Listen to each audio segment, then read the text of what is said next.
here with Arianna Huffington, one of the most accomplished women in the world, but all that success was simply not feeding her soul, and she writes about that in her latest book, Thrive. And Arianna, we ended the last segment by asking if you had not had this critical wake-up call in 2007, if you had continued at the pace you were at back then to now, where do you think you would be?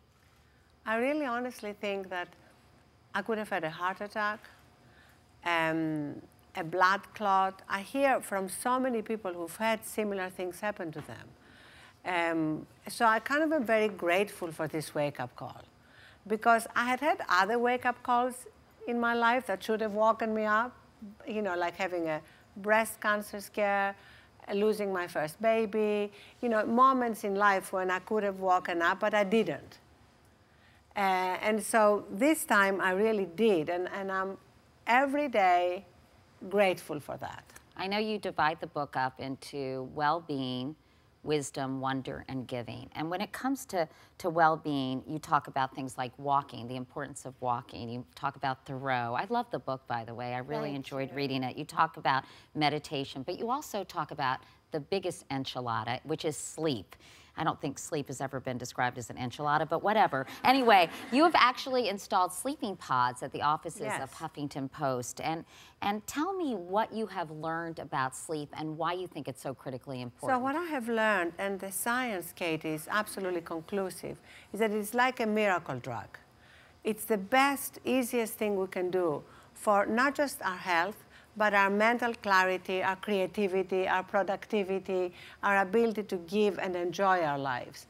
So at the Huffington Post, we installed 2 nap pods so that if people are tired in the middle of the afternoon, they can go have a nap instead of having a 4th cinnamon bar or a 7th cup of coffee. And at the beginning, people were skeptical. Oh, they thought you were nuts. Yeah, they thought I was nuts. But now they absolutely love it, and we have to install a 3rd one because they're perpetually full. And for myself, that was the biggest habit change. You know, I changed a lot of things, but that was the most important, I think, going from 4 to 5 hours to 7 to 8 hours sleep. And I think a lot of people in our culture, it's a macho thing to say, oh, I can get by on 4 hours of sleep. It's just sort of like busy has turned into a word that's supposed to be some kind of badge of honor. Yes, that you are so important. Busy. You are so important that you don't have time to sleep. Or young people your age often say, especially the guys, you know, I'll sleep when I'm dead. And to which I reply, you know, you'll be dead sooner.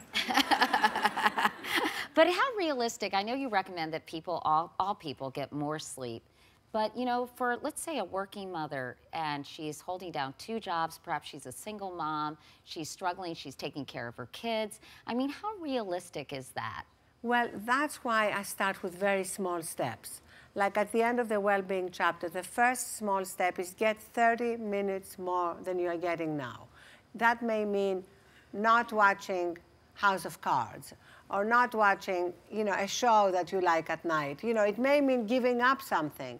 But the advantage of waking up feeling really recharged is so enormous. And another little step is introduce just 5 minutes of meditation, 5 minutes, which is basically focusing on our breathing, you know, just inhaling and exhaling. Don't worry about thoughts coming and going. You're all getting a book, which is so great. Thank you, Katie. Yes, yes. And people can read more about this, but you're right, just 5 minutes. I mean, honestly, I could talk to Arianna about this stuff for 2 hours, but I want to talk about the digital detox because I'm Katie and I'm addicted to my cell phone.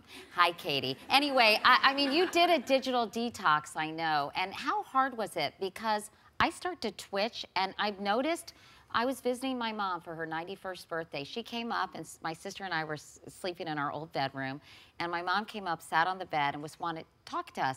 And I noticed I was looking at my cell phone, and I thought, how sick is this, that I am not taking a moment with my mom, who I love so much, who's 91 and may not be with me for that much longer. You know, I hope she lives to be 100. I gave her a book about that for her birthday. But, you know, and here I was distracted, and I wasn't giving her my full attention. And my fiance complains about that all the time. He says, you know, put the cell phone down. I need help. Well, I would love to be your sponsor. I think, good. But, you know, I think it's so important, and thank you for acknowledging that it is an addiction.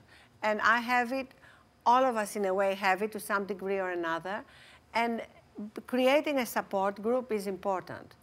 You know, having one buddy, I mean, that's how I started, you know, with these two girlfriends, Cindy and Mika. We did a digital detox together, so we could support each other. And when we were tempted to go to our phone to take an Instagram picture or whatever, the other one would help us not to do so.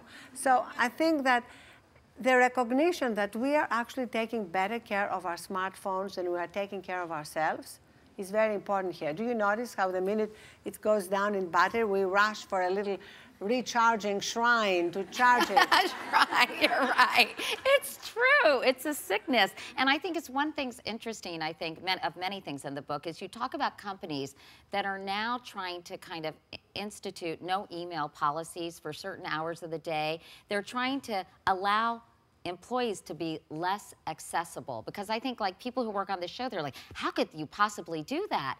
But their productivity has increased dramatically. Dramatically, because when people are allowed to disconnect from work and live their own lives and reconnect with themselves, they are much better the next day. So at HuffPost, after hours, unless it's your night shift or your weekend shift, you are not expected to be on email. If we need you, if there is an emergency, we'll text you, we'll call you, we'll find you.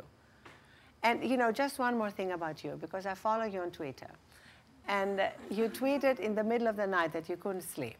So here's one of the little steps in the book, as you know that you've read it, at the end of the wisdom chapter, is before you go to sleep, move all your devices, however many you have, outside your bedroom. Because it's hard, because I use it as my alarm. Yes. But I think I should get an old-fashioned alarm. I will buy you an old-fashioned alarm from Pottery Barn. Okay, okay. $35. And you also talk about this constant connection with social media and with our digital devices prevents us from achieving the wisdom to understand who we really are and what we really want, because we don't allow ourselves the silence that we need and sort of the time with ourselves, and to be present in the moment to discover really important things we need to know. Because we all have that. You've called it the inner compass. In the book, I have a whole section on intuition. We all know we have that place of wisdom, intuition, peace inside us, but we don't give it any time to actually touch it, nurture it, so that it can speak to us. And also in the wonder section, I think, you know, we talk about, and I've talked about this as well, just sort of appreciating these moments and to look and soak in a beautiful sunset. But now we have a middleman. We're taking pictures of it. And we're taking pictures of all these things that should be experiences, not necessarily things to be chronicled, you know, by our devices. Well, that's one of the problems with constant multitasking. My mother used to say, I abhor multitasking. And if you think I have an accent, you should have heard my mother.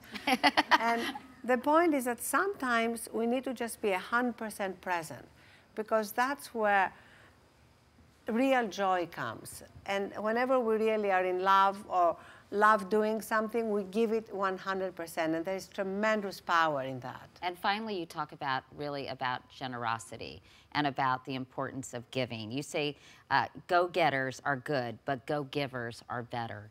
And we need to take advantage of sort of the opportunity to perform simple acts of kindness. And in this hurried, stressed out, connected world we're living in, we're missing those moments.